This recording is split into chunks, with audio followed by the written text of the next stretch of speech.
with what's happening in the international news as well as local news. Stay tuned. You're watching Morning Express. But first, let's take a look at what's making headlines in the local papers.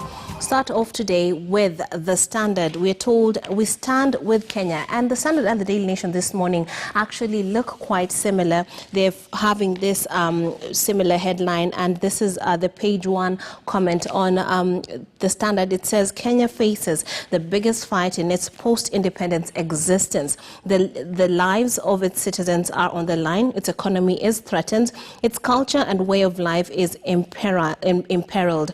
The novel coronavirus threatened to kill us, damage our health, destroy our economy and the very fabric of families. It will rain pain and suffering upon unprotected heads in the coming days, weeks and months. However, nothing shapes and brings out character than diversity and suffering. Great generals do not. And it continues on page 4. I'm not going to read the whole thing, but that is the very, it's sort of a rallying call on the front page of The Standard. Aside from that, we have a similar, actually even the colors are quite similar and the design is similar today. On the Daily Nation, it says #together. Now, we stand with Kenya, the same headline, and it says we face the biggest fight in Kenya's post-independence existence, and it goes down to talk about the novel coronavirus threatening to kill us, damage our lives and destroy our economy, just similar to The Standard. And it says, however, nothing shapes and brings out character than adversity and suffering. Great generals do not distinguish themselves in peacetime. The iron in their backbone shines through the smoke, mud and cacophony of battlefield, the battle of our lives today. And then this continues on page 6, the commentary that is on coronavirus, how this is a time to fight and stand against that virus, and obviously the things that we should do, the attitudes we should assume as we face something that could actually threaten the very fabric that forms what we know as the Republic of Kenya. So quite an interesting and strongly worded introduction there on both the Standard and the Daily Nation. But when we look into the paper, other stories are also making headlines. We have here on the front page, you're told ILO pay workers who get COVID-19 in the line of duty. A very interesting angle that hasn't come out quite as much throughout the coverage of the coronavirus pandemic. We are told state plays down fears for, well, they're talking about blood, but then there's that. This is The Standard, right? It talks about, this is on page 12. It's telling us about the global labor agencies wanting employers to shield workers. So there are various international organizations that want staff to be well covered against coronavirus and compensated if they would get, that virus while they're working. So it does talk about how they need to be covered because they are mostly essential workers, and therefore when they're putting their lives basically in danger when they come out and give these services. And of course, it also goes down to give us the details on how to make a fabric face mask in case you're unable to, buy one, afford one. We were told yesterday that the average cost of a face mask is 150 shillings, and therefore, if you can't, then here are some instructions on how you can actually make one, and this could be the thing that stands between you and the virus and saves your life. So they even have the dimensions. They tell you how to cut it, put right sides and the fabric together and stitch it, and because there are people actually who have sewing machines at home, you can actually put it to work and make something good. And some are even making it a business for them, particularly fashion designers in the country are turning to this as an opportunity to, donate as well as make these quite interesting looking face masks that you can make it fashion while you're trying to protect yourself. Now, let's take a look at the Daily Nation. Still on COVID-19, we are having members of parliament rubbishing claims that 17 of them have tested positive for COVID-19. And we are having Lancet Laboratories CEO Ahmed Kalebi being quoted in this story, saying the information circulated in media about confirmed cases at parliament is completely incorrect. And some of the leaders who were asked about this did actually say the testing did happen, and there were people actually leaders, politicians coming out on social media with revealing their test results to just negate those, fabricated or rather incorrect reports that they had tested positive for COVID-19. And obviously, this news spread like wildfire, but many have come out to deny it, and it's coming out clearly through the Health Ministry and the Lancet laboratories that have said that those claims are not factual. Now, the government has denied reports appearing in sections of the media that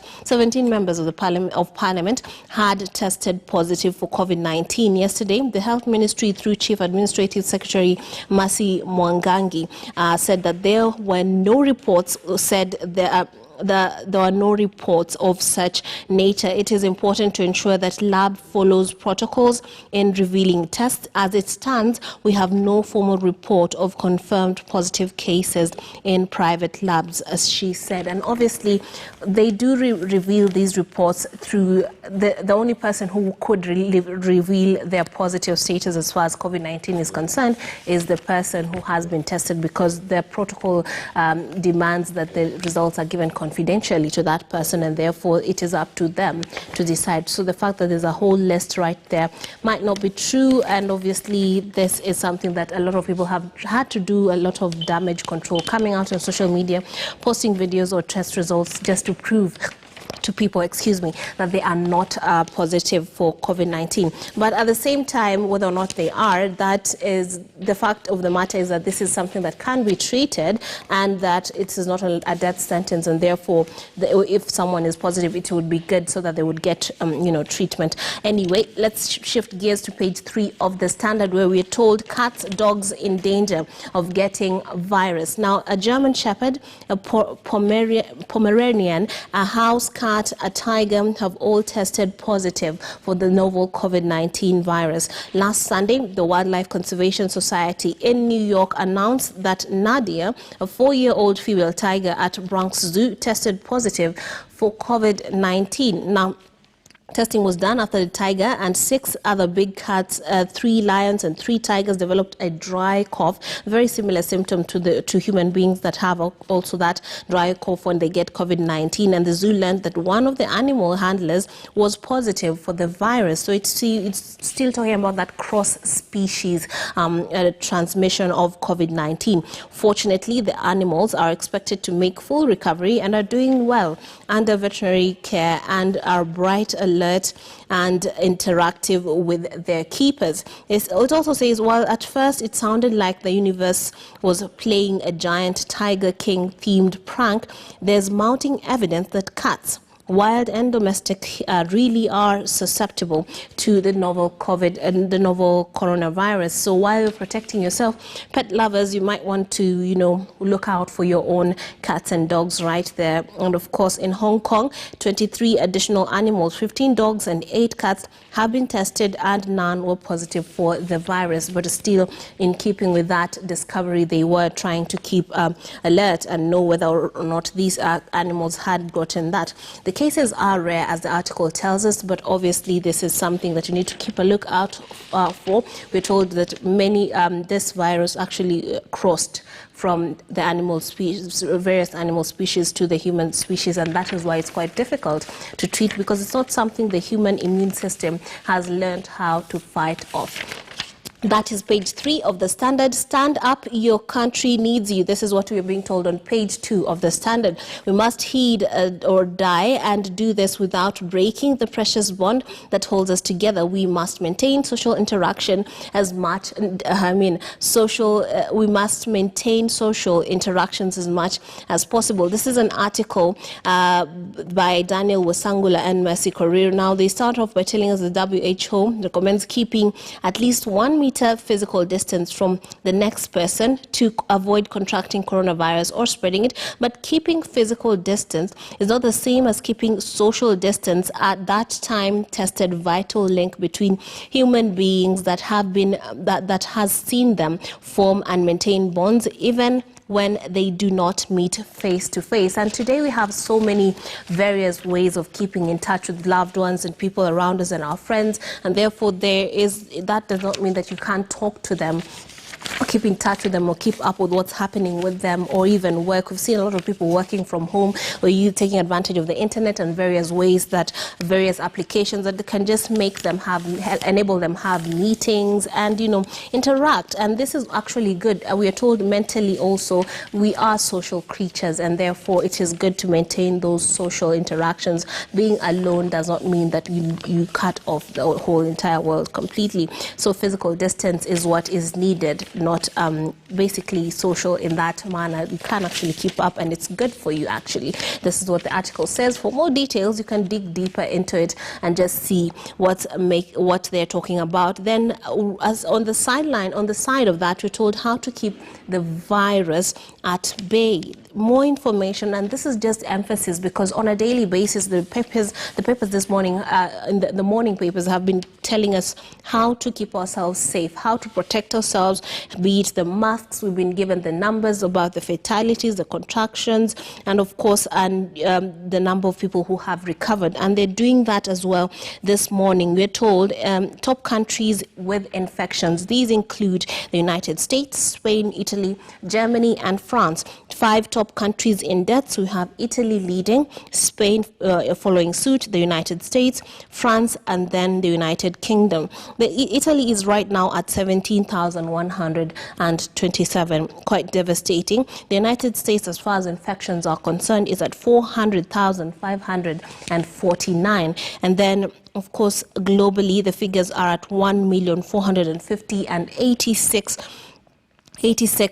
Those are the total number, the total cases. We have 83,466 are the total deaths, and as it stands right now, 319 is the number of people who have recovered from COVID-19. So there's more details right here. Why I should be worried is what this article, or rather this strip of graphics, is telling us, is that illness due to COVID-19 infections is generally mild, especially for children and young adults. However, it can cause serious illness. About 1 in every 5 people who catch it need hospital care. Then it tells us who is at risk: older people and people with pre-existing conditions. Are there medicines that can cure COVID-19? There is no evidence of this. This is what the article is telling us, but that current medicine can prevent or cure that particular disease. And should I wear a mask to protect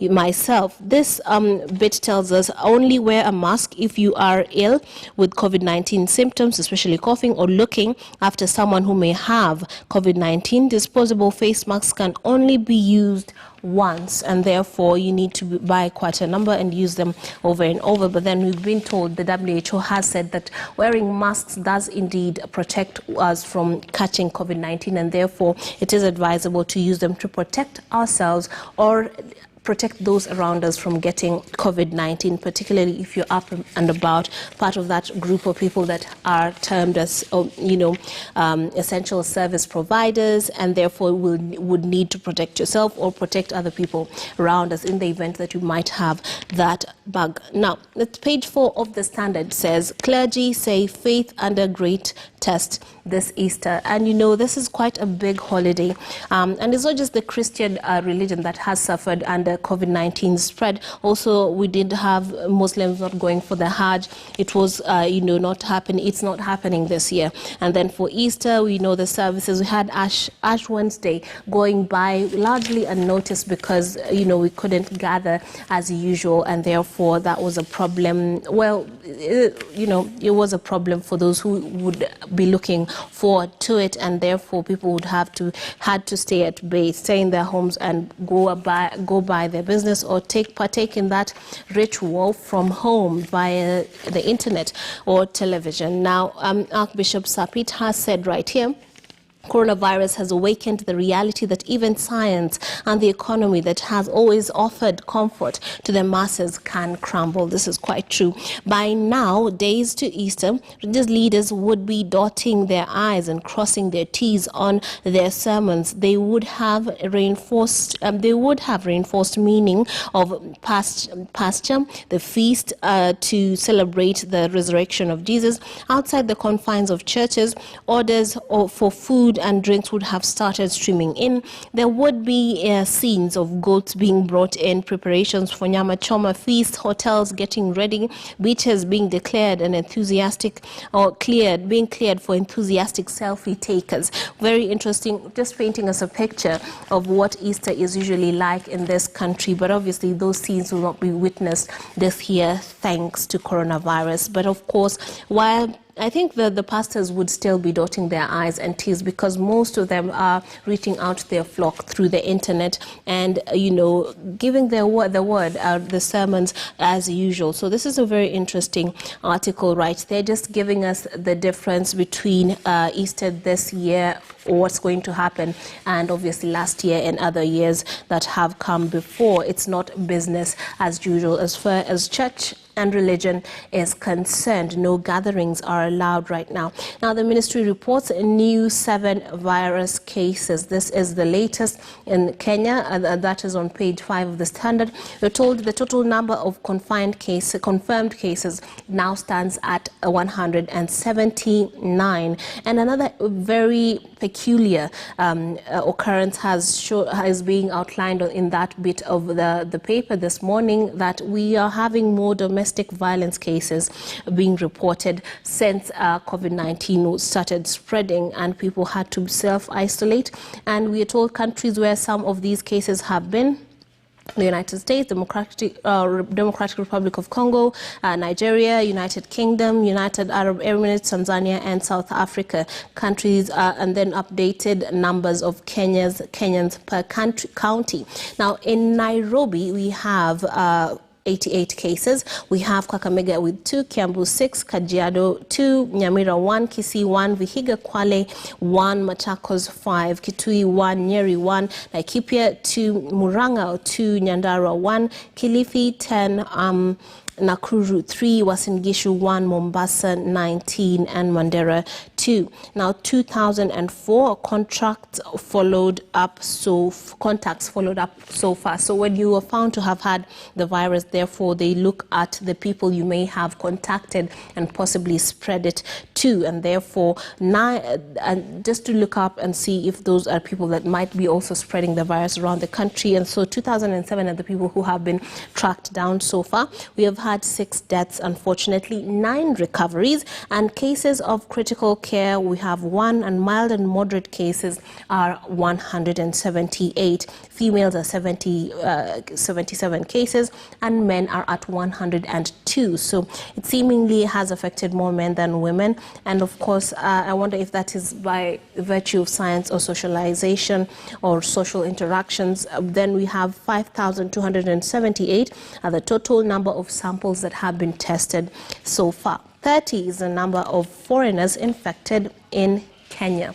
Now, aside from that, the article goes deeper and tells us any person who turns positive for COVID-19 is informed by the doctors. In addition, the Ministry of Health is the only authority mandated to release COVID-19 positive results to the public. And that also brings us back to that story about members of Parliament's testing positive for COVID-19. It would be the doctors and them, and there's a doctor-patient confidentiality, and therefore quite not right that that information would be in the public, and they have come out strongly to deny those reports. And then fund shows to replace online radio lessons. This has to do with education and how the ministry is trying to keep up with the education programs and calendar as kids stay at home and try to catch up, or rather try to maintain a sense of normalcy as far as their education is concerned. That is in the Standard. There's so much more